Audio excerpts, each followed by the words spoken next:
Okay, just gonna put this here really quick. All right, here we go.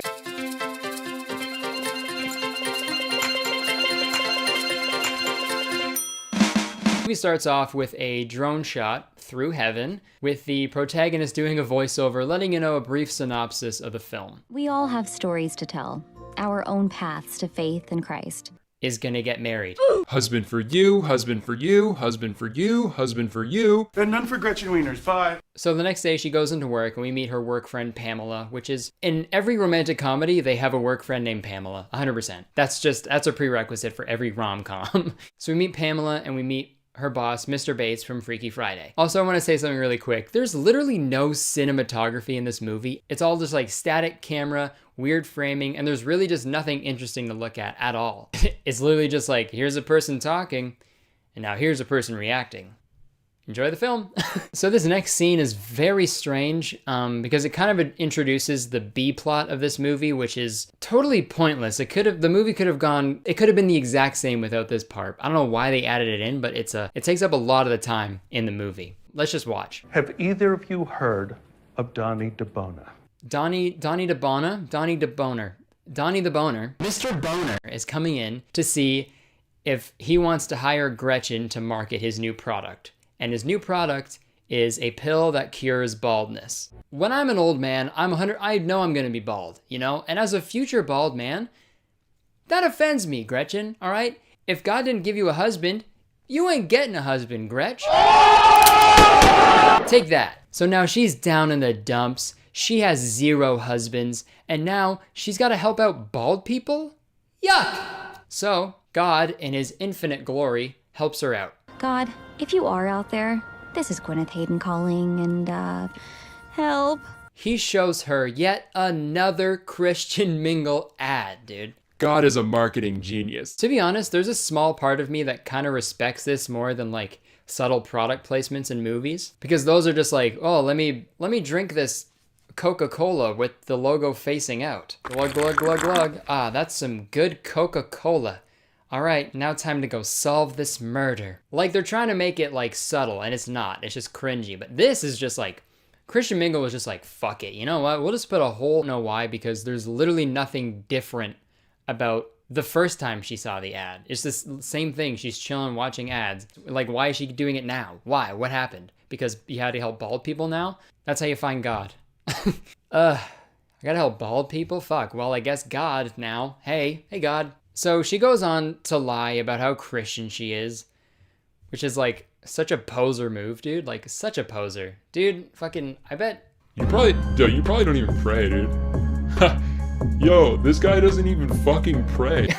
And when it asks what church she goes to, instead of just like going to Google Maps, typing in church, and clicking on like a real church and using that, she puts God's church, which is pretty crazy that she goes to the same church as Jake Paul. And it's selling like a God church. Then she sets up a date with a man at a coffee shop. And let me tell you, guys, I fucking hated this scene.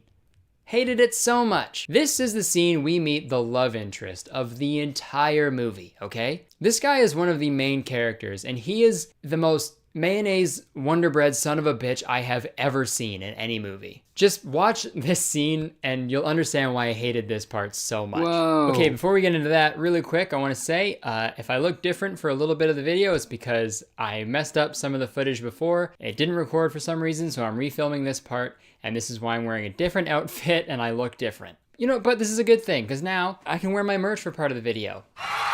Link in the description. Okay, let's watch this scene. Dude, if I'm ever hungover and I need to puke immediately, I'll watch that scene, and it's an instant projectile vomit. But other than that, that scene is pointless. That scene is only good for me when I'm hungover so I can throw up and feel better. Oh. Okay, so you remember earlier when I said that I wanted a montage of Gretchen dating a bunch of loser guys? We get an even better montage in the movie, okay? Bible study. Yep. There's an entire montage devoted to her studying the Bible. Hi, Rocky training montage?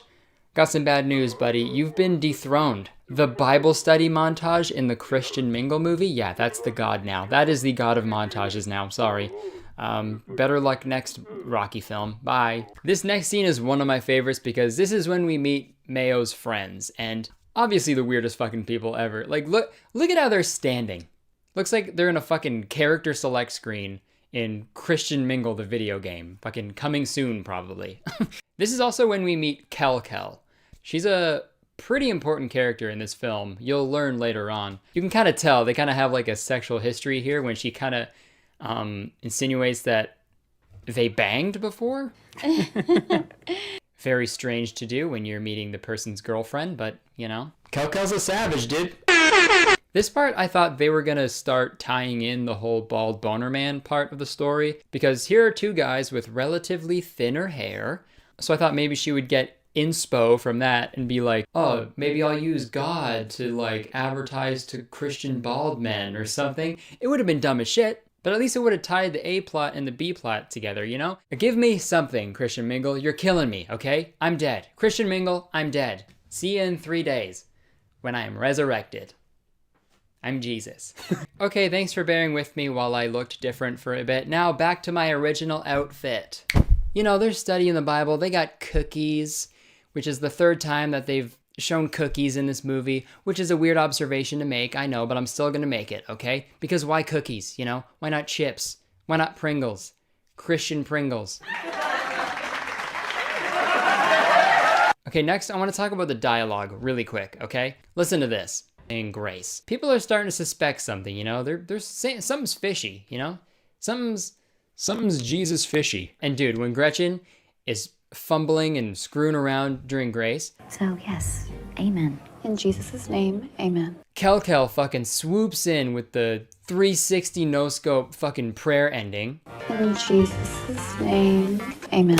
Oh my God! Okay, so finally we are now 40 minutes into this movie, and now we are getting some actual conflict. Have you told Gwyneth about our mission trip? So Wonder Bread is going with his family on a mission trip to Mexico to fix some devastated village. And he's leaving the next day, and he didn't tell Gretchen. That is shitty, but they're acting like a month is like 10 years, dude. I'm sorry, you're going to Mexico for a month? He's gonna be gone for a month? A month?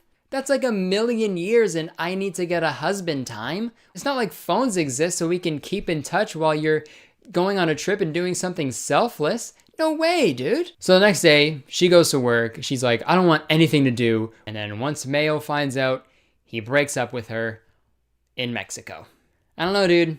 Doesn't seem very Christian, you know? Aren't you supposed to like forgive and stuff? Or is that Catholic? I don't know. So Gretchen gets home, she's heartbroken, and she says that she doesn't want to sell these bald pills now. You know, she doesn't believe in it because she doesn't have any concrete evidence. Similar to, I don't know, God? Then after this, believe it or not, there is another Bible study montage. That goes on until she finally realizes what she needs to do to fix all of this. And that is go back to Mexico and teach kids how to speak English. Yeah, that's the conclusion. Because, you know, obviously that's the next natural progression in what you would do, you know? That moment when your boring crush turns you down so you move, you know? We've all been there. All right, guys, now get ready for the ending, okay? We're almost there. So this is like a year later. She's been down in Mexico teaching kids and stuff. Yeah, you should just be Christian single. You'd be way better off. So that's it. There's Christian Mingle, the movie. I'm not even sure what the message was, you know? You won't truly be happy until you find someone that has the equal amount of Christianity within them? Or does it mean lying about who you are is fine if it ultimately means you'll move to Mexico and teach English to kids?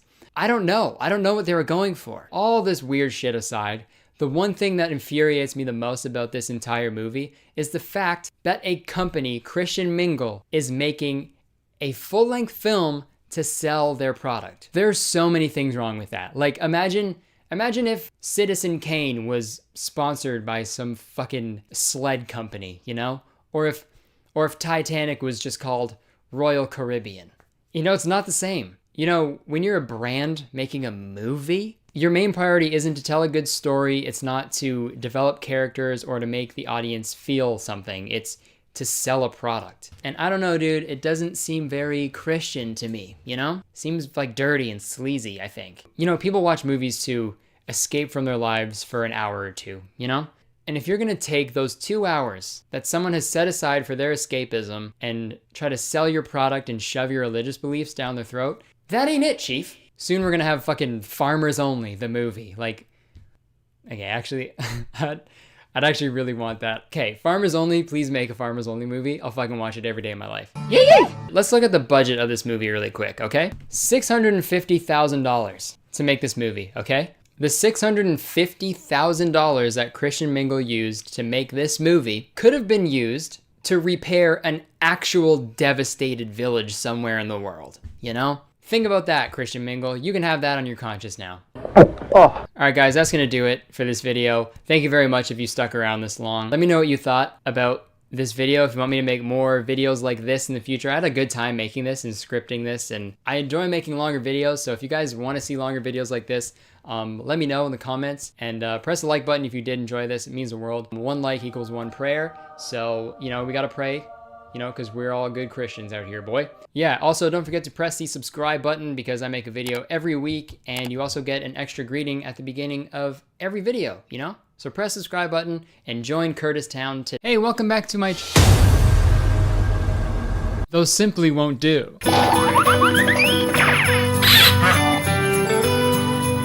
Christmas. That's better. All right, hey guys, welcome back to my channel. If you're new here, what's up? How's it going? And if you're coming back, what's up? How's it going? It's really good to see you again.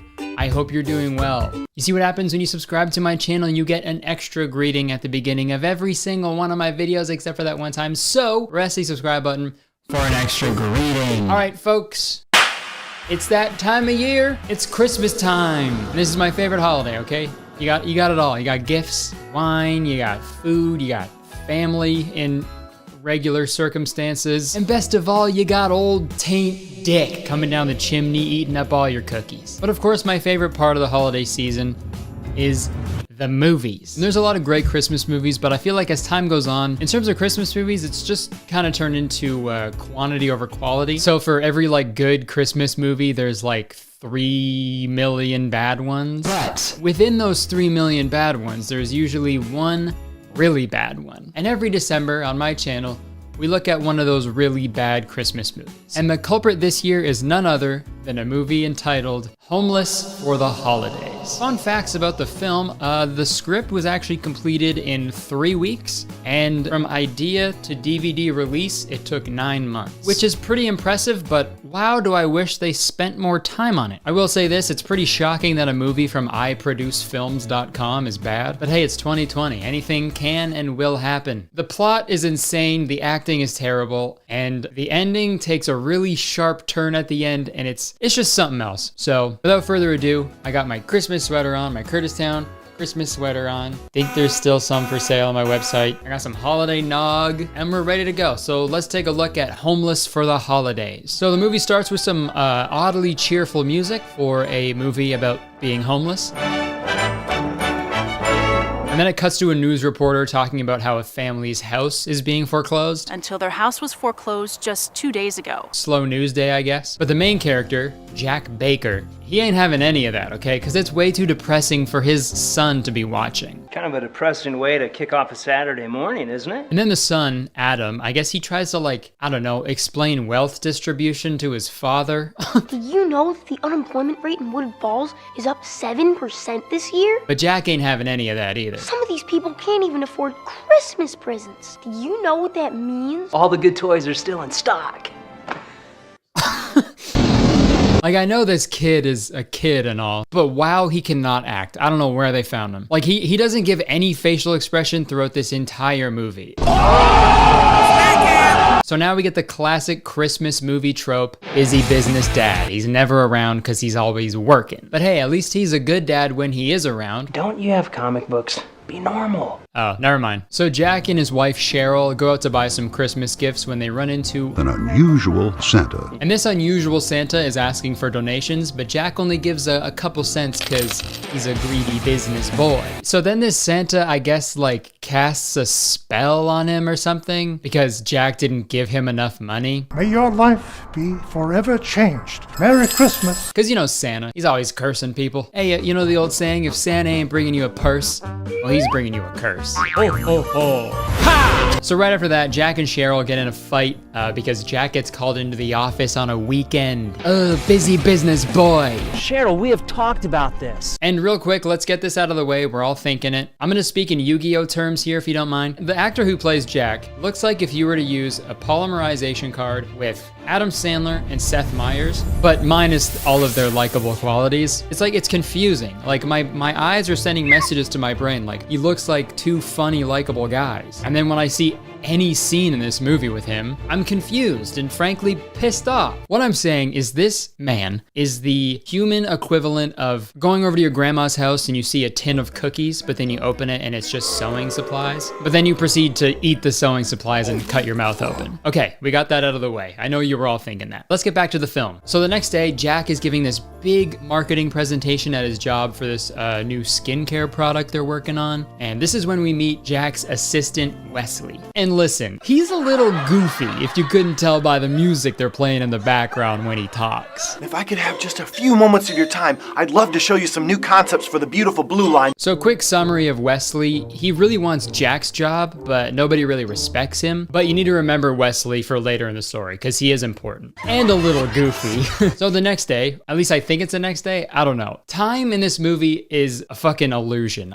This plot could take place in 1 week or 3 years, I have no clue. But the next day, I think, there's a bunch of reporters at Jack's front door. Can I get a comment, sir? Because it turns out there was a huge misprint on the new bottles of the skincare cream, and it's apparently Jack's fault. Need a comment on the labeling. Again, slow news day, I guess. So the bottles were supposed to say, do not inhale fumes, but they ended up saying, do now inhale fumes. So a bunch of people got sick and are mad at the company for it. 200 mindless drones were hospitalized after those bottles shipped last Thursday. Which is fair, I guess, but like, at the same time, if you're a skincare company making products so dangerous that it'll hospitalize you if you inhale the fumes, I don't know, man. Maybe get into a different line of work.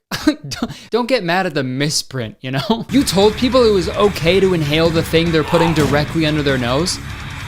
You heathen. So this next part is also really weird because Jack's boss is like, hey man, I know this wasn't your fault. I know you didn't do this, but the people are gonna blame you, all right? So we gotta fire you. Are you throwing me to the wolves? Which makes no sense at all because when a company messes up, like people are mad at the company, not the one employee that made the mistake, right? Like imagine a company going through a scandal and they just single out a specific employee. All right, thank you for coming to this press conference, everyone.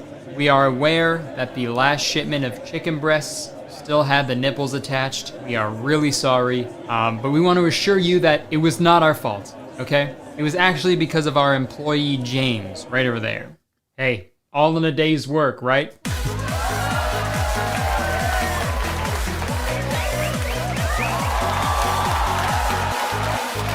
Wait, you guys like the nipples? Chicken boobs, chicken boobs, chicken boobs, chicken boobs, chicken boobs. And that's the story of how young James became the CEO of Chicken Breasts. Now with nipples. But anyways, the boss is talking to Jack and he's basically like, so are you gonna take the fall for this and save our butts or get everybody fired? And for some reason, Jack takes the blame for the misprint. It's impossible to find a job in this economy. This economy. So for the next little bit, Jack kind of just mopes around the house all sad and stuff. To speak in Yu-Gi-Oh terms, his life points go down to 0. And this is when I started to really not like the main character. He was saying how stressed he was at just the thought of not having a job. I'm our only source of income. But now he has no job, and instead of even trying to provide for his family, he just sits in his office like, wow, No one's calling me on my work phone. It never rings anymore. It's almost like I don't work there anymore. Well, yeah, you got fired. Stop saying that. But Cheryl has had it, okay? So she steps in and whips him into shape. Jill, what do you want? I told you he was gonna call me. Ugh! It's time to come back now. Seriously. Ice water. See that? The cure for depression. Ice water. So next there's a montage of Jack trying to get hired at like a bunch of different places. He applies at a bowling alley, a car dealership, a high school basketball practice. For some reason. Listen, coach, I know I'm a little older than the other guys, but I will be the only point guard with pubes. But after all that work, nobody wants to hire that sad sack. Are you kidding me right now? I don't think so. Okay, so now we cut to Jack's old work, and this is another part of the movie that makes zero sense to me. So they're all stressed out now because apparently a rival marketing firm wants to hire Jack, but they don't want that to happen because he's like the most qualified marketing guy in town. That's probably why Kurtis has been trying to steal Jack away from us for years. And they want him to work there at his old job. Even though they fired him? That literally makes no sense. Why fire him? Pick someone else to fucking take the blame, right? You're fired. Hey, where you going? I don't know. I have a feeling this might end badly for them. This could end badly for us. So when Jack gets home that night, Cheryl gets pissed at him for not spending his time well enough while she reads a magazine on a rocking chair. We need an income. Also, really quick, I gotta say, Jack is always just a little too quiet, or the music's too loud. Something has to change. You cannot talk to me like that. Speak up! You want me to walk around like I'm mad at the world? Speak up, Jack! You want me to slam the door? Kick the neighbor's dog? Hey, whoa, Jack, the fuck? Escalated very quickly, holy shit. Kick the neighbor's dog? That's gotta be something he thinks about on a regular basis, you know? You don't just randomly suggest something like that. Damn it, I'm out of cereal. Oh, I'm so mad I could kick something. Where's that neighbor's dog of mine? All right, so the next day, Jack goes into this fast food place to get a job, but the manager won't hire him because he's not his type. Just not my type. Hello? Creepy. But smart business boy Jack, he works out a plan where he'll work for free for the first week, and if the manager likes him, then he gets to hire him. I like that. Big brain play, Jack, 1000 IQ. And this next part is fucking so annoying, and it's like a common theme in this movie. So Jack has to like dress up as a penguin and like greet people that come into the restaurant. And when he's in the bathroom getting ready for his shift, there's a guy in there who's just being such a cock for no reason. Don't forget to wash your flippers there. Eating establishment. But you'll see going forward, anybody who isn't a main character in this movie is so fucking mean for no reason. Like, everyone sucks. But let's see how his first shift goes. Baker, there you are, man. Where have you been? I need you back here now. I thought you wanted me outside. See what I mean, man? Speak up, Jack. Fuck. I thought you wanted me outside. Like, at no point was the director just like, hey, man, we can't fucking hear you. Can you talk louder? I thought you wanted me outside. Like, imagine any other actor doing that. I don't know who you are. Liam, we can't hear you. I don't know what you want. Liam, your audio's not picking up on the mic. Gotta talk louder. I can tell you I don't have money. I thought he was like a professional. What's he doing? Oh, fuck. He peed his pants again, guys. Yeah, Liam Neeson pees his pants like all the time. You should Google it. After this video. So like you saw, the restaurant is super busy. So Jack goes behind the counter to take people's orders with no training because the manager is swamped and he needs help. And you'd think the manager would just leave, you know, to go do other things to help the other employees because it's so busy, right? No, this movie makes no sense. Why would they do that? The manager just stands beside him while Jack tries to do the thing the manager was just doing. That arguably makes things go slower, right? Hey man, can you help me lift this couch? I feel like it'd be easier if we both did it. Oh yeah, for sure, man. All right, thank you. Whoa! What the fuck? What the fuck? What the fuck? What the fuck? What the fuck? What the fuck? Okay, this is another one of my favorite scenes in the movie. Ow! Michelle, stop it. Mommy's trying to read. Michelle, Adam, Daddy's home. Dad! I love you, Jack Baker. Wow, those shitty kids and angry lady remind me of my shitty kids and angry lady. I hate my family. So once Jack remembers he has a family, he immediately turns into a cashier god. He's absolutely cracked at taking orders, my guy. What may I get you? And again, we've got more people being mean as fuck for no reason. Wonderful day, maybe for you. Asshole. You're cheery. Another asshole. You guys have order number 319? Move your family out of there. Everybody sucks. So 2 weeks go by, Jack gets his first paycheck, which honestly, it looks like a takeout menu or a brochure that they had just laying around. Like you can see a bit of the text like through the paper, and you can see the text goes from like top down, you know? Unless they're paying Jack in like acrostic poems, I don't think the prop department did a very good job. But I guess his paycheck was way less than he expected, and I love the music that they chose for this scene. It's just... Is that it? Yep. I asked. Twice. I won't make a mortgage payment. Isn't that so goofy? An entire 2 weeks of work isn't enough money for a mortgage payment. Corporations don't pay their employees livable wages. Isn't that just so kooky? Oh man, wish I could pour ice water on that paycheck, make it all better.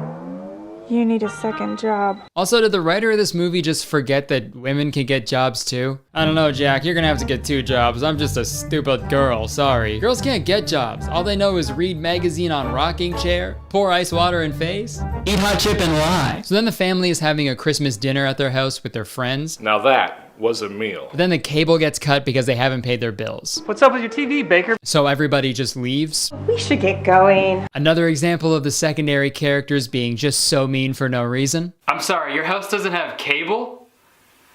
All right. Is that a torch? What are you doing? Oh, I'm setting your house on fire. It's fucking useless. Oh man.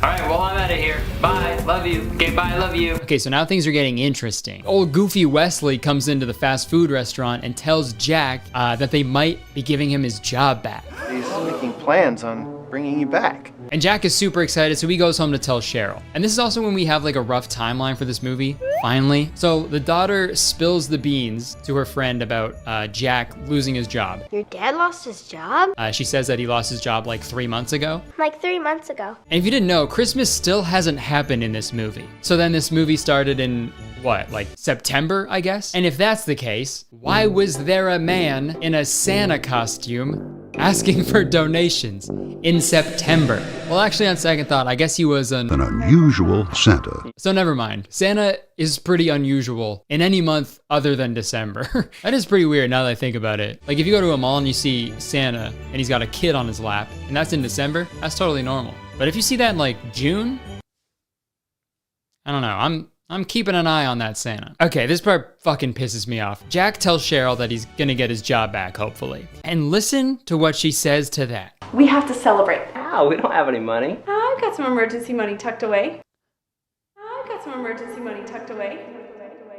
What? You guys haven't paid your bills in months. You can't afford your mortgage and your cable got turned off. The cable turned off. And you've just been hiding money for an emergency? All of those things I just listed are emergencies. Also, Jack getting his job back isn't even a sure thing. And you're all using the last little bit of money you have to go out and eat steak and lobster? I hate this family. I hate Jack. And another thing that pisses me off, Jack literally has a call from a rival marketing firm saying they want to hire him. I'd like to talk with you about a marketing position here at Puree's. And he's like, nah, I'm good. I'm just gonna go back to my old job where they threw me under the bus for no reason. Are you throwing me to the wolves? God, this plot is so stupid. It makes no sense. I'm gonna speak in Yu-Gi-Oh terms for a second here. Fuck this movie. All right, so now Cheryl pulls a classic Zooey Deschanel and sings in the movie for no good reason. Joy to the world, the Lord is come. And this boy has yet to show any emotion. And heaven and nature sing, and The daughter's killing it. She's a great actor, but the son, holy shit. Joy to the world, the Lord is come. Let earth receive. Ah, Jesus fucking Christ. Let every heart prepare him room. Oh my God. What is wrong with you? Are you human? I've never seen you show any emotion. What is going on?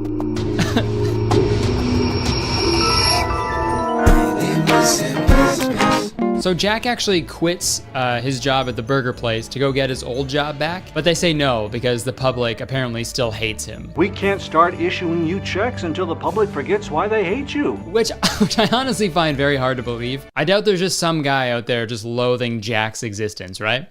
I hate this family, I hate Jack. Oh, it's also revealed here that Wesley was the one that like sabotaged the misprint. Big twist. They don't really spend that much time on it though for some reason. What can you tell me about that? So when Jack gets home, they get some bad news. If we don't send them $4,800 in the next 7 days, we're gonna be homeless. For the holidays? You're not getting your bonus, are you?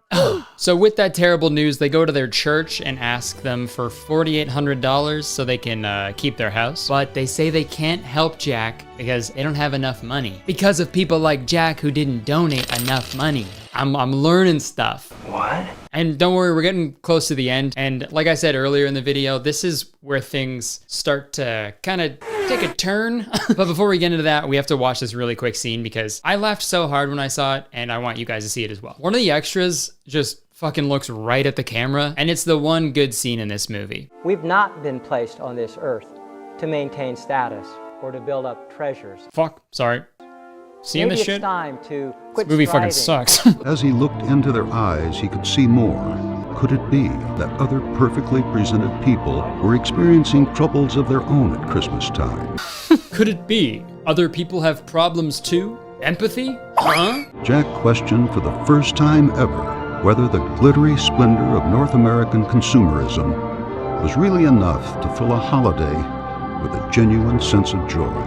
Fuck are you talking about? So Jack is about to leave the church when this random old man stops to talk to him. And it turns out this old man was actually the unusual Santa from earlier in the film. And I also think they're trying to imply that this Santa is God. But you know, I'm not just a kindly old man who cares. Which seems to just come out of nowhere. Usually Christian movies are pretty upfront about it, you know? But not this one. It leads you to believe that it's a normal movie. But okay, well, not like, you know what I mean?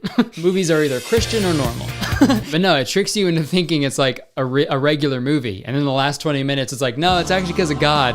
God is real and fuck you. The ones that I'm supposed to love and provide for are gonna be homeless. For the holidays? Homeless! For the holidays? You show me a winner Ugh. who left his family homeless at Christmas time.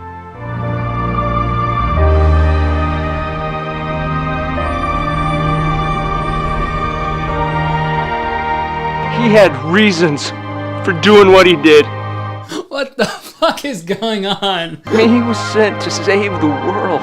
You see what I mean, man? Like, where did this come from? You're here to be that person who genuinely cares about others. Time to stop wishing for it and start becoming it. Jesus. Sorry. God.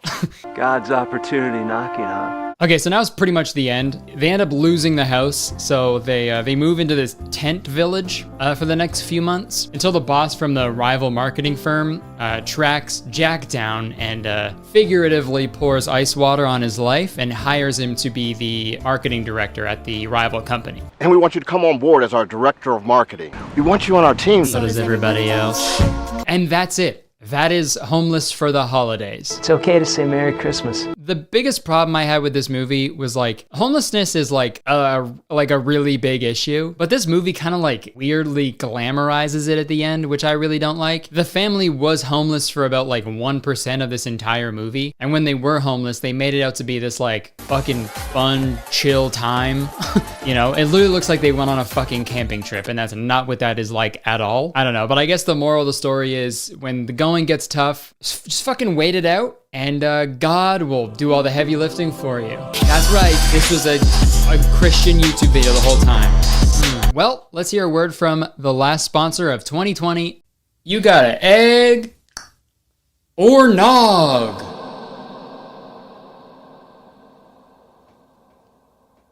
For those of you who have somehow not just clicked off of the video, I know you're probably asking, hey Curtis, did you buy an entire carton of eggnog just for that joke? And the answer is No, I bought it because I like eggnog. And I'm sick and tired of society telling me it's not okay. You gotta break a few eggs to make a carton of eggnog. Okay, happy holidays, everybody. I hope it goes well for everybody, and I hope you don't get a lump of coal this year. Does Santa have his own coal mine? How does he get the coal? Does he make the elves work in the coal mine too? Okay, that's not what the video's about. We don't have time to go through the hypothetical inner workings of Santa's business model. Maybe next year. Folks! Pretty much every year for the past 4 years, I have made a video around this time of year about a bad Christmas movie. And I know last year I said I would talk about the movie Holiday Ham Hole, ha ha ha ha ha. Next year I'll be sure to cover the Holiday Ham Hole, ha ha ha ha. But unfortunately that movie doesn't exist. Yet. But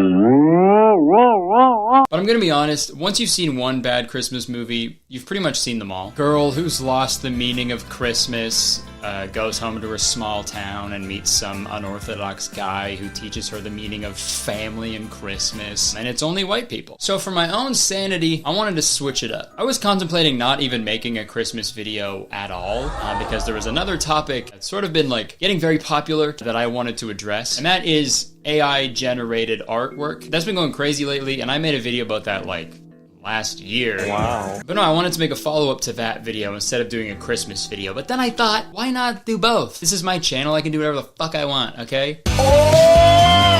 I can have my fruitcake and eat it too. Since my video about AI-generated content, you should go watch it if you haven't, but since my video, the accessibility and just popularity of AI-generated art has exploded. I don't want to say it's because of my video, so I'll scream it. It's because of my video! It's like insanely easy for people to get their hands on highly sophisticated AI models. DALL-E open up to the general public, or maybe it's pronounced DALL-E. Mr. Worldwide! If you don't know what DALL-E is, DALL-E allows people to generate incredibly detailed and complex pictures based on whatever prompt they type in. Like, look, I could just type in Kurtis Connor and a tour bus that is not on fire, and it'll show me a what the fuck? That's just, okay, that's a little on fire tour bus still, and also I don't look like that. Or that, I don't know why it's fucking... That was created by OpenAI, and they also just released a brand new tool called ChatGPT. And if you've never heard of it, you should really check it out. It's honestly, it's like already changing the way that tons of people are going through their daily lives. It's writing emails, computer code, even entire essays with just like a single prompt. That's fucked. Dude, when I was a kid, all teachers had to worry about was people like plagiarizing off of Wikipedia. Now they got this to worry about, dude? Being a teacher is like only getting harder and harder, you know? We should like pay them less. Dude, I'll show you how crazy ChatGPT is. So I just typed in, please write a synopsis for a movie titled The Holiday Ham Hole. And this is what it gave me. The Holiday Ham Hole is a comedic holiday film about a family who accidentally discovers a magical portal in their backyard that leads to a fantastical land filled with talking ham. As they journey through this strange new world, they must navigate its dangers and puzzles in order to save Christmas and return home. Along the way, they encounter a cast of colorful characters, including a wise old ham spirit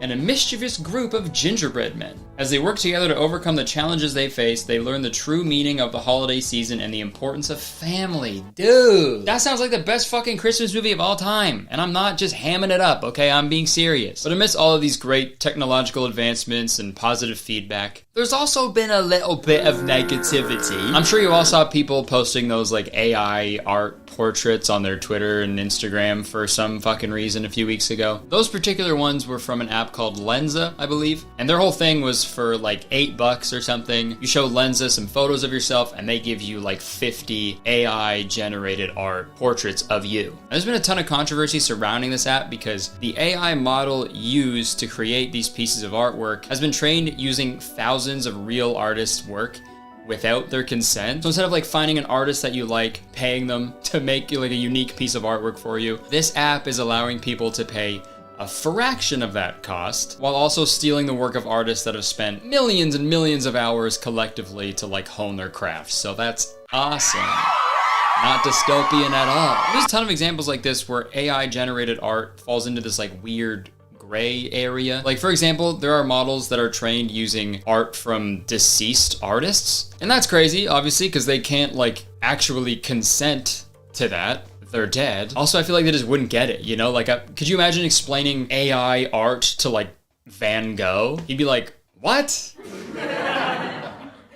No, seriously, what? What do you say? I can't hear that well. I don't know, dude. I just think this technology is moving quicker than our morals can like decide like what is ethical and what is not. I think AI has a lot of potential to make people's jobs a lot easier, you know, automate the mundane parts of people's jobs, which can be really beneficial. In a perfect world, that would happen and then none of us would have to work ever again and we'd all be happy.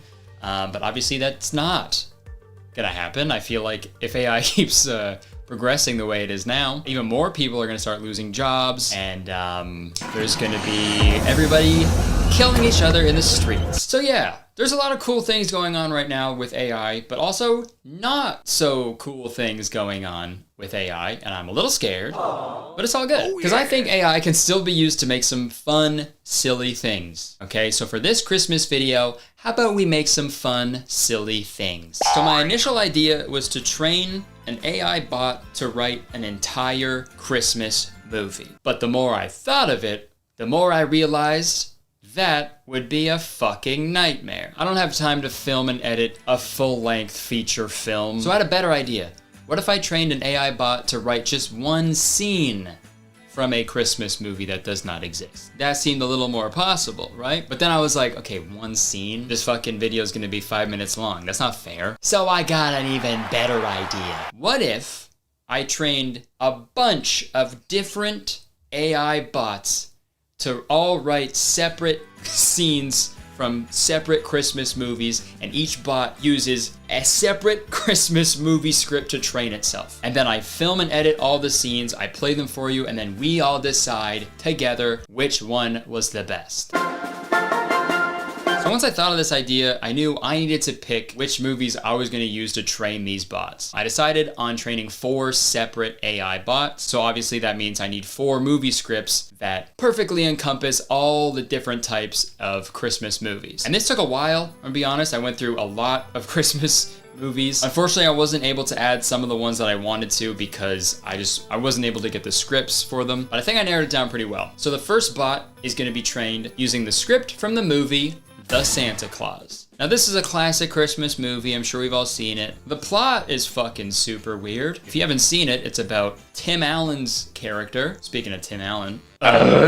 Tim Allen's character accidentally kills Santa Claus and then he becomes Santa Claus. So yeah, super fucking crazy, but I thought the AI bot would have a lot of fun with this script, even though I guess technically they aren't able to have fun. And the second bot will be trained by Home Alone. Now, in terms of Christmas movies, this one is in my top 5. Me and my family watch it every single year. I mean, personally, I like Home Alone 2 a little better, but I figured for this, we'd stick with just originals, right? Like, no sequels. The other reason I picked it is that it's also, like, a little macabre and like violent for a like family Christmas movie. If you haven't seen it for whatever reason, it's about a kid who gets left home alone during the holiday season and he has to protect his house from these 2 robbers. Okay, and the third bot will be trained by Bad Santa. So I've never actually seen Bad Santa. The only thing I know about is that it's like super vulgar and crass, but I think I can deduce from the title that it's about a Santa who's bad. It's also one of the few R-rated Christmas movies, so I thought it'd be fun to throw it into the mix, you know? I really should look up the synopsis though, hold on. Okay, a miserable con man. It's me, I'm a miserable con man. My last name's Connor. I am a Connor.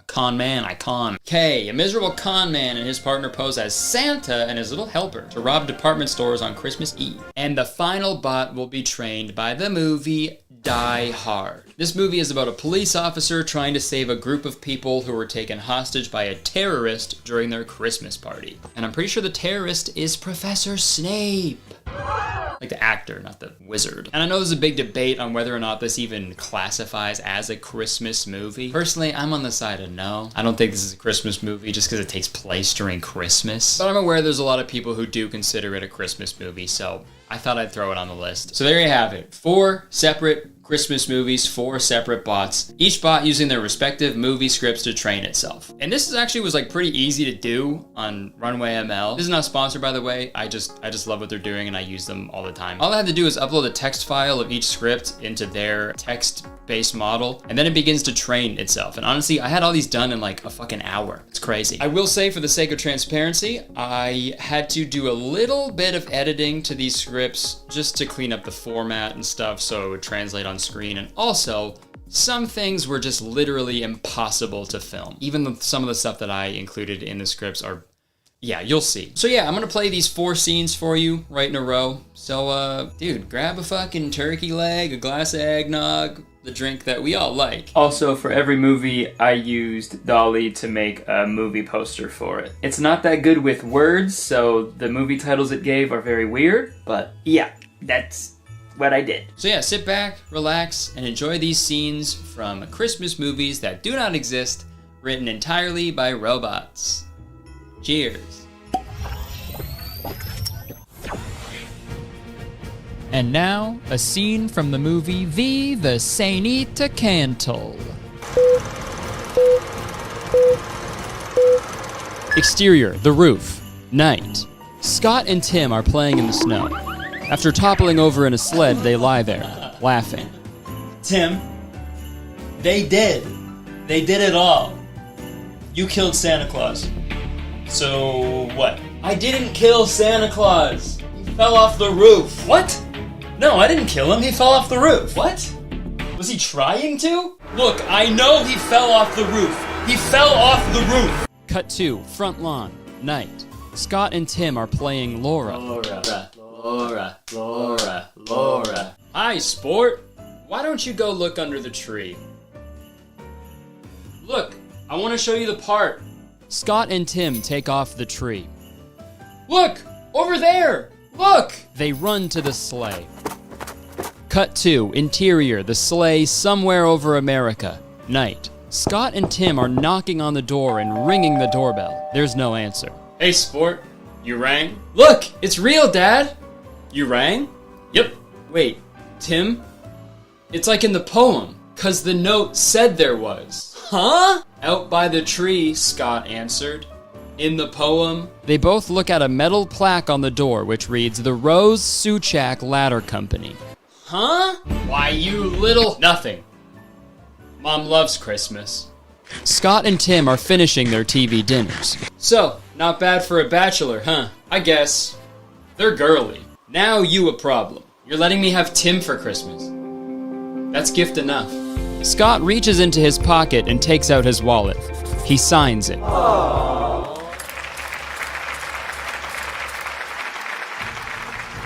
Now please get ready for a scene from the movie Home, the Homies. The sun was setting, a florid gray, purple and black winter sunset. A long beat and the back of their heads unfurls a final kiss. Kevin looks up. The snow shovels disappear across the floor. The snow shovels appear across the floor. The snow shovels explode. Interior, Buzz's bedroom, night. Kevin finishes flossing his teeth, gathers his courage and opens the door. Close-up, microwave, night. Kevin's jumping on the bed as the snow shovels pound. He's taken a shower. His hair is wet and he has a towel wrapped around his waist. He pulls his hat down over his eyes and turns on the TV. Do you need a pillow? No, he's just getting lonely. I don't want to give up. I'm leaving here when it's too late. Kevin walks down the stairs. A realization hits everyone. I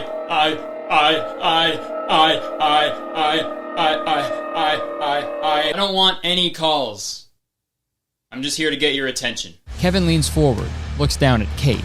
No, I don't care what Frank did. In this family, nobody hits anybody. Frank puts his arm around Kate. He doesn't think so. No, I have a child at home alone. You never know. Exterior, house, snowbank, night. The cop and the kids are still sacking. Ouch. Sheik's listening. You're missing some teeth. She's troubled too. Go. The porch lights go on. Where are you? Interior, kitchen, night. Kevin walks down the back stairs and stops at the dairy section. He reaches up and pushes the nutcrackers away. Kevin watches TV for a moment before the nutcrackers come out. He clicks to their feet and screams. A big grin is on Kate's fairy features. She takes a seat at the dairy section and screams. Interior, basement. Kevin's foot hits the wire and splits open, spilling a mouthful of coals. And up next is a scene from the beloved Christmas movie, Banada Bada.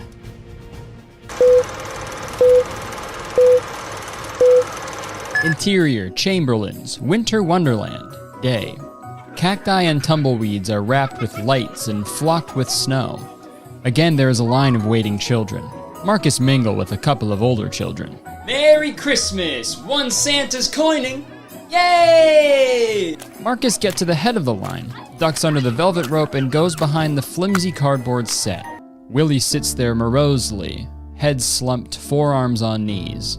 Let it go, you little bastard! He takes bottle from the floor by his feet and swigs off it. I don't like that guy. What do I waver? I don't like any guy. You think I can't find another portly motherfucker can run a water drill? Yeah, Lorraine alone. Easy, easy, easy. Just back off, Willie. Let's go. Let it go, you little bastard. Willie continues to stare at him. Let the fucking thing go. Willie turns his attention to the kid, moves closer. Let the fucking thing go. Willie grabs the neck of the kid's head, pulls him down. Let it go. Marcus leads the kid up to the throne and places him on Willie's lap. Let it go. The kid shrieks. Let the fucking thing go. Marcus holds the kid's head aloft. Let the fucking thing go. Willie gazes back after a long beat. The kid emerges screaming. Interior, the kid's house. Master bedroom, night. The kid stands in the tub, motionless except for the flowing rivulet of snot.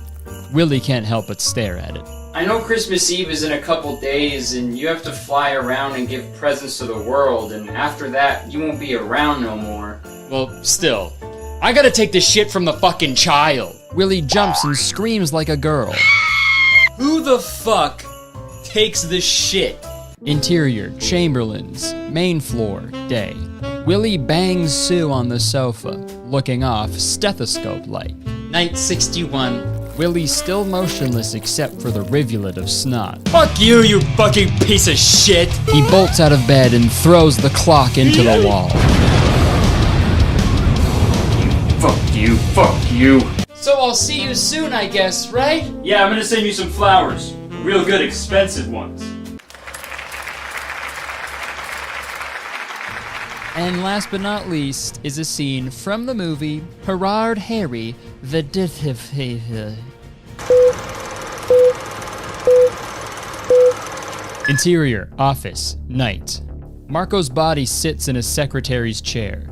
His name is Ralph Ellis. His news editor, McLean, sits next to him slumped in his secretary's chair. Mr. McLean is dead. Eat him, Mr. McCain. He sees McLean's cigarette on the floor. Eat him. Eat him. He looks up. He sees McLean's cigarette on the floor. The red light on the first 2 floors gets his attention. McLean moves quickly to the windows. What floor are you looking for? No, he's going to have to find someone. Interior, bottom of the roof, night.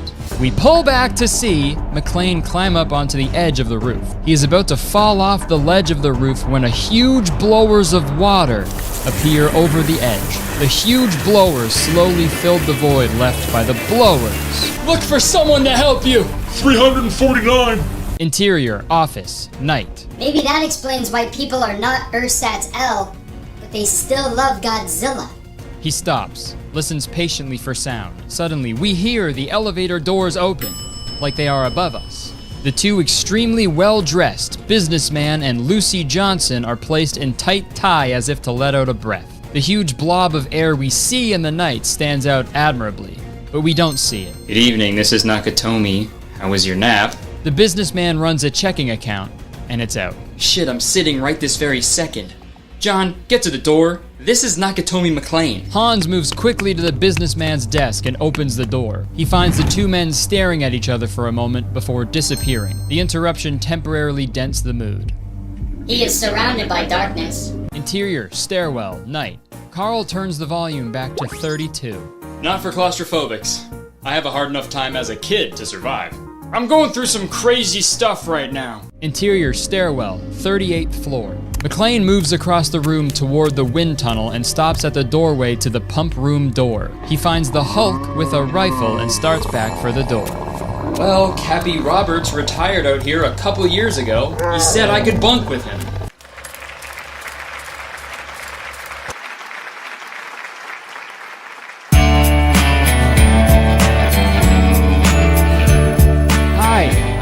see you again. I'm just here in my garage. Just kidding. I'm in my podcast studio. I was filming some podcasts, and I figured might as well film the outro to this video while I'm here. I hope you enjoyed those movie scenes as much as I enjoyed them. Those took like way longer to edit than I thought they would. I really thought I would have this video done like a week ago, but here I am. I would just like to go through each one quickly, do a little recap, go over the pros and cons to see which AI bot did the best job. First up, we had the Santa Claus. I'm going to be honest, I was expecting a little bit more from this one. The only standouts for me in that script was the playing Laura and the guy like signing his wallet at the very end. Funnily enough, is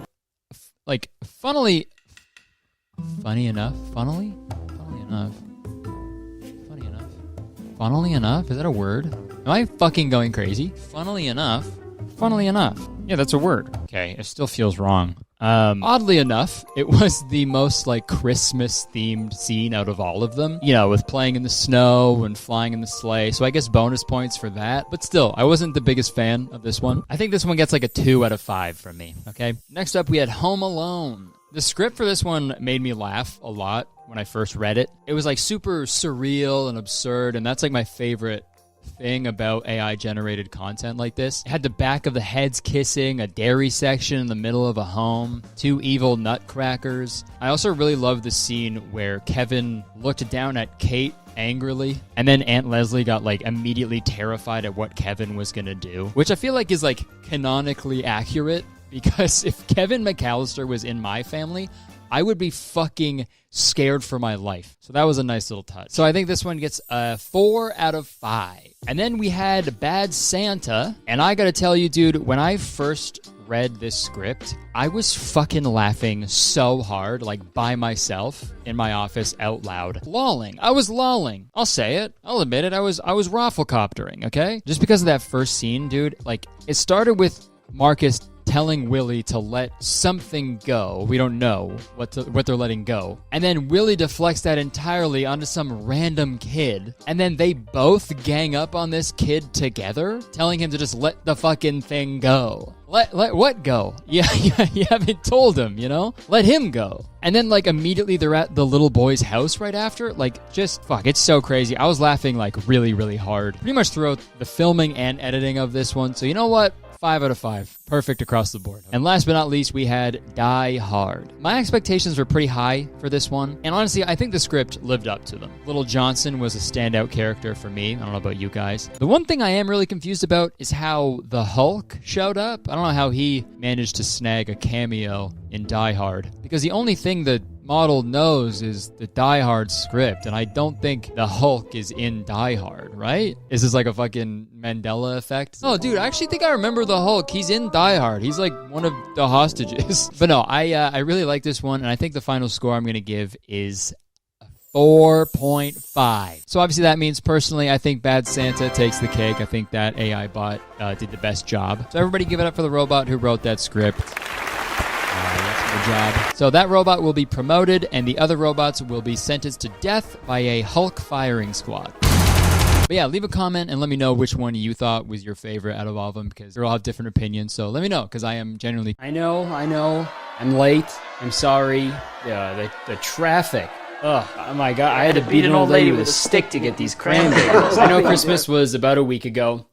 Don't do the dance. Well, actually, no. Christmas wasn't about a week ago. It was about family. But I'm sorry I'm late. So to make it up to you guys, I brought a gift. And that gift is a film that features kidnapping, adultery, deceit, divorce, guns. And you're probably thinking I'm describing some crazy R-rated mafia movie or something like that, right?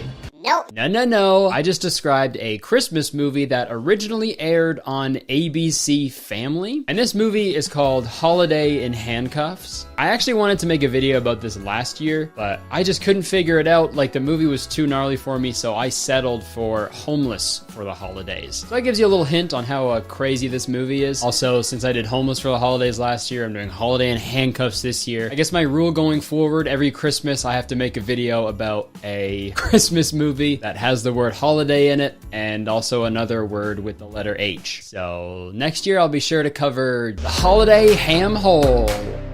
But anyways, Holiday in Handcuffs stars Melissa Joan Hart and Mario Lopez. And based on the title of this movie and the cover of this movie, and also the title of this video, I'm sure you can guess what this movie is about. But I want to withhold the synopsis from you because I think it's better that you see the movie how the filmmakers originally intended, which is of course by watching a YouTuber make fun of it 14 years after its initial release. The movie starts off with a voiceover from Melissa Joan Hart's character. Her name is Trudy. The day started out like every other day, which lately is not necessarily a good thing.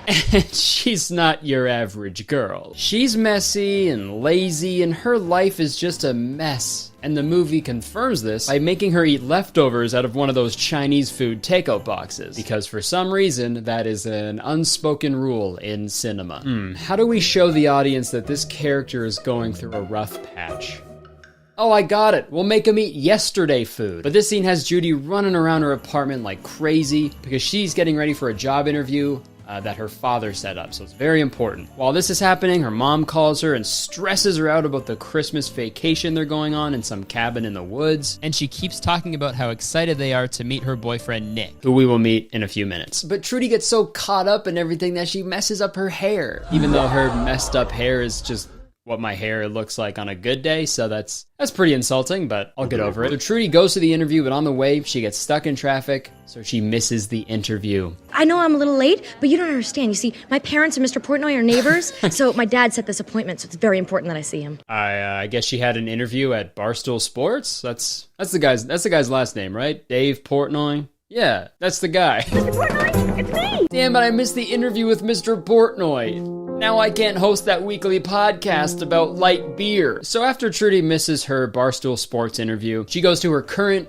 waitressing job at a diner. This is where we meet her friend Lucy and her mean boss. Get to work or you'll be out in the gutter. He would not keep his great-grandfather's gun here if he knew how close I come to killing him every day. Okay, bad idea. I think a diner is probably one of the worst places you can have a gun just open for anybody to take. The place where drunk, angry, horny, hungry people go? Idiot. If I could make a list of the worst places to have a gun out in the open, diner would be at the top, man. Diner is definitely one that I would check off.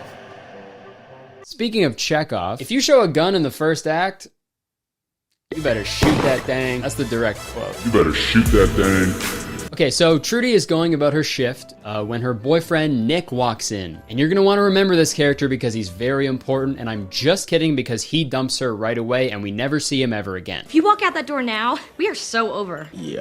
Oh my god. This really messes her up and she's so distraught that she can't even take Mario Lopez's order when he walks in. I'll take a cheeseburger and fries and a Caesar salad, please. Dressing on the side. Like, hello? That's the host of America's Best Dance Crew?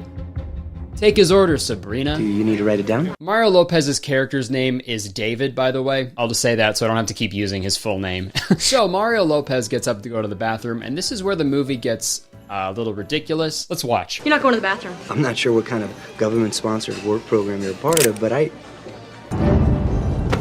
Move it! Hey, watch it! Yeah, she kidnaps him at gunpoint. And like the entire thesis of this movie is doing something crazy doesn't make you a crazy person. That's what they say a few times throughout this film. Doing one crazy thing does not make a person crazy. But I don't know, man. Tons of people have missed job interviews and then gotten dumped and then not kidnapped a guy about it. You know what I mean? Like, that's a crazy place for your brain to just go to immediately, right? Like, kidnapping should be a last or not even. Kidnapping shouldn't be a resort at all, okay? That's silly. I wouldn't vacation at that resort. Also, it's one thing to impulsively, like, shove someone, right? Because that's, like, one thing and it's done. And you go, sorry, right? But kidnapping? That's like accidentally making beef Wellington. Okay, I seriously thought I was making a quesadilla. What the fuck is this? Your mind doesn't go to kidnapping right away, okay? So I think Trudy has done this before. She's a serial kidnapper, and this is my theory. But anyways, she successfully kidnaps David and is now driving to her parents' cottage retreat, and her master plan is for David to pretend that he is Nick the whole time, the boyfriend who just dumped Trudy. Yeah. Because what's worse than finding out your daughter is a kidnapper? Finding out your daughter is a single kidnapper. You're not really gonna shoot me with that thing. She did it! She shot that thing!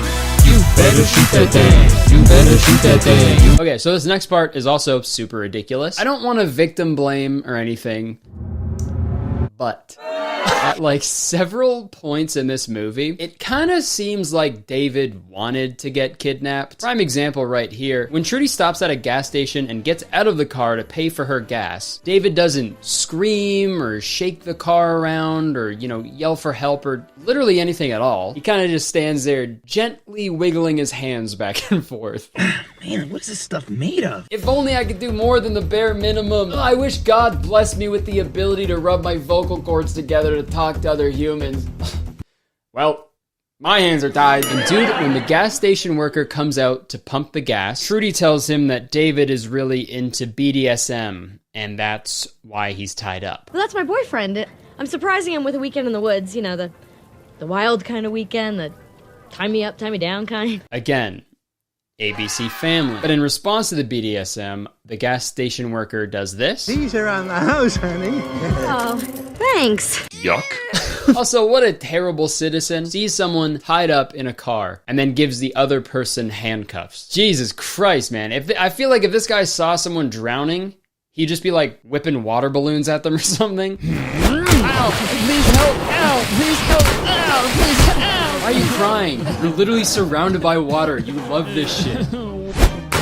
So they get back in the car, and this is when we get another movie trope that I always find really fascinating. Let's watch this one scene, and then we'll talk about it super quick. I think it's safe to say I've lost my job at Taj's Diner Deluxe. I live in a crappy loft downtown. She said she lives in a crappy loft. Let me remind you what her loft looks like. I live in a crappy loft downtown. If that's a crappy loft, I honestly don't know what my apartment in college was. A medieval dungeon, I guess. Another movie that did a similar thing to this was Big Daddy. And this is constructive criticism, okay? Big Daddy is one of my favorite movies. And mind you, Sonny, main character in that movie, had a good amount of money. But they do this thing where they keep trying to tell you that this character's life is in shambles. You know, and they're eating out of leftover Chinese food takeout boxes, but at the same time they have like this sickest fucking apartment you've ever seen. So it's hard for me to like believe that, you know what I mean? Like I'm just picturing the movie director being like, okay, set designers, this apartment has to look shitty, okay? And I'm talking like only 4,000 squeet?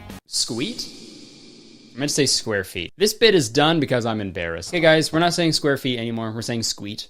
I'm gonna squeak. Oh, actually, on second thought, maybe that's a front that Trudy's putting up, you know what I mean? Because she has so much ransom money from all the people that she has for sure kidnapped before. And that's how she can afford her really nice apartment. Okay, I fucking cracked the code, dude. My theory is correct. But anyways, they get to the cottage. And at this point, when I first watched the movie, I was like, well, it's impossible this movie can go any further, right? Because David will walk into the cottage and go, hey, oh my God, I've been fucking kidnapped. Please help me, call the cops, do something. But Trudy has done this before, so here's her big brain solution. Sometimes when Nick feels awkward in a social situation, he does this whole, I didn't want to be here, I've been kidnapped thing. Kind of weird, but he thinks it's funny, so just laugh along so it doesn't make him feel bad, okay? You know, because when someone's nervous or feeling awkward in a social situation, they wouldn't just be super quiet or overly kind to make a good impression or something. They would just barge in and go, I've been kidnapped, okay? Your daughter's a fucking crazy person. I'm sorry, I'm just so nervous right now. And I want all this unnecessary attention on me. Alas, her parents buy it, no questions asked. Okay. And do you remember earlier when I said it kind of seems like David wants to be kidnapped? I know that's a pretty problematic thing to imply. It's gonna be a Curtis Connor is over party all over again. But hear me out, okay? This time it's gonna be Curtis Connor is over the moon because he's so happy that he made a good point party. I'm gonna prove to you that David wants to be kidnapped. I am going to time how long he tries to like convince the parents that he's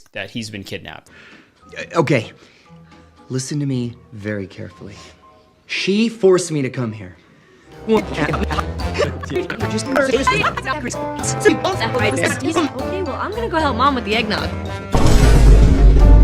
That was less than 1 minute. He tried to convince them for less than 1 minute and was just like, well, I tried. Dude, if that was me, I would not shut the fuck up. I'd be so annoying, I would go full gooby. Ever seen this before? I will add before it was just him and Trudy, and like, you know, he didn't know what she was capable of, but now all bets are off, man. Dude, I'd be running around the house fucking screaming. I'd be knocking shit over, I'd be pushing people around, I'd be smearing my shit on the walls. I don't fucking care, dude. And have you seen that guy's fucking arms? I'd start punching people, bro. I've seen that one episode of Saved by the Bell, okay? AC Slater can fight. He could throw a punch. I'm also rewatching that scene. I'm now realizing that I'm the guy who broke up the fight between Zach and Slater. I don't remember doing that, but there's video evidence right in front of me, so you're welcome. But no, seriously, if I was David, I would be smearing my poop on the cabin walls until someone drove me home. But no, he just fucking gives up after 50 seconds. Also, I forgot to mention earlier that David already has a girlfriend who he was planning on like proposing to on the same day that he was kidnapped. So he currently has an engagement ring with him. That's like the only thing he does have because he forgot his cell phone at the diner. And before you ask, why can't he just steal someone else's cell phone and call 911? Well, the movie plugged that plot hole in a very weird way as well. Every year at this Christmas cottage, there's someone called the Keymaster. Mom, I was wondering if I could be Keymaster this year. Sounds like a fucking Dark Souls boss, honestly. But this Keymaster's job is to hold onto all the phones and keys so people can just, you know, they're forced to hang out there and spend time with the family. I guess you could say their phones and keys have been sort of kidnapped. Okay, now we meet Trudy's siblings. She has a brother named Jake and a sister named Katie, and they're both super successful in their fields, so Trudy sort of feels like the screw-up of the family. Which she is. She fucking kidnapped the guy, so, you know, it's kind of hard to feel sorry for her. That's the one thing about this movie that's, like, really frustrating. It's like, you're supposed to like the main character of a movie, and if you don't like them, you're supposed to relate to them on some level. But I can't do that. I cannot do that with Trudy. She stole a person, and also I can't even feel bad for the guy who got kidnapped because he's not smearing his shit on the walls. I'd like you to meet Trudy's boyfriend, Nick. I'm not her boyfriend. I met her today when she poked a musket in my ribs, tied me up with furry handcuffs, and drove me to wherever I am right now. Okay, I'll take that last part back. I guess he is sort of actively trying to let people know, but this family is full of fucking master gaslighters. That also sounds like a Dark Souls boss. Master Gaslighter, you're acting crazy right now. In this next scene, David sees that Trudy still has her cell phone, so he tries to go and steal it from her so he can make contact with the outside world and escape, surprisingly. The next scene is actually a super brutal murder scene, and it's very gory. Obviously not what happens, but I wouldn't put it past her, you know? And then Trudy would just be like, listen, Mom and Dad, if you see David, you know, sort of laying on the floor, sort of bleeding everywhere, and he's dead, he's just nervous. What actually happens is she smashes her cell phone. But then David is given an opportunity to escape because Trudy's mom sends David and Trudy's dad into town to go pick up some groceries. So this has to be it, right? He's away from the family. He can talk to someone who's not attached to any of these characters. He can explain what happened. He'll be set free, right? Nope! Should have rubbed your poop on the walls, Dave. All right, old man, I'm not leaving here until you help me. I'm coming back there and I'm gonna use that phone. There's not going to be any trouble in my store, Super Freak.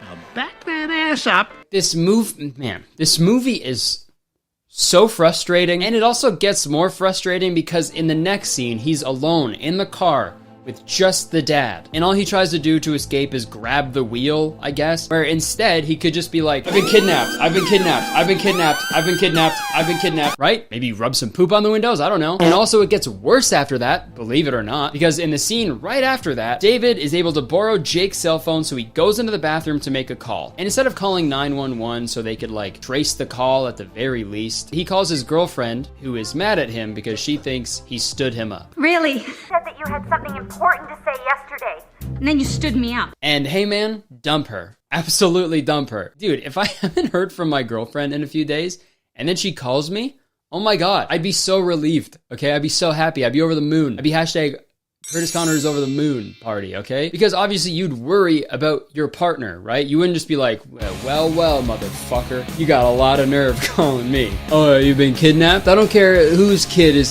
sleeping, okay? You stood me up. I think I just hate movies where the entire conflict can be solved by just fucking talking to each other. Like, just communicate, you know? Because there's so many movies like that. Romeo and Juliet, And it was a movie first. You know, Romeo and Juliet fucking talk to each other. Home Alone? Just call someone. Little Mermaid? She could have just got a piece of paper and wrote, hey, kiss me. Titanic? Say iceberg way sooner. Why'd you wait so long? But anyways, David tells his girlfriend that he has been kidnapped. You're serious? Yes! And now that the word is out and help could be on the way, David reveals his master plan. I'm gonna be the best boyfriend ever, and your parents are gonna fall in love with me. Oh, jeez, I wonder what's gonna happen when he starts spending some quality time with this girl.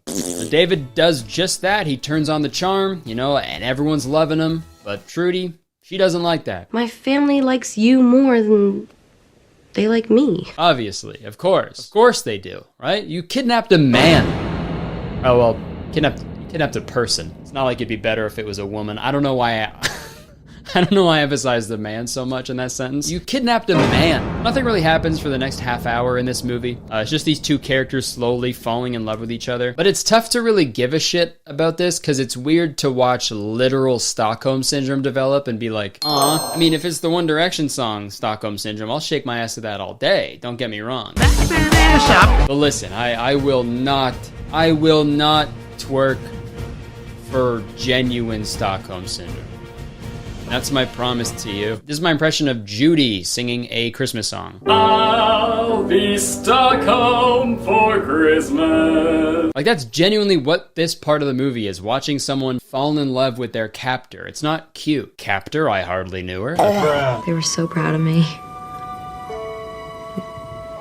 Somewhere along the way, things changed, and I just wish they still felt that way about me, you know? Wow.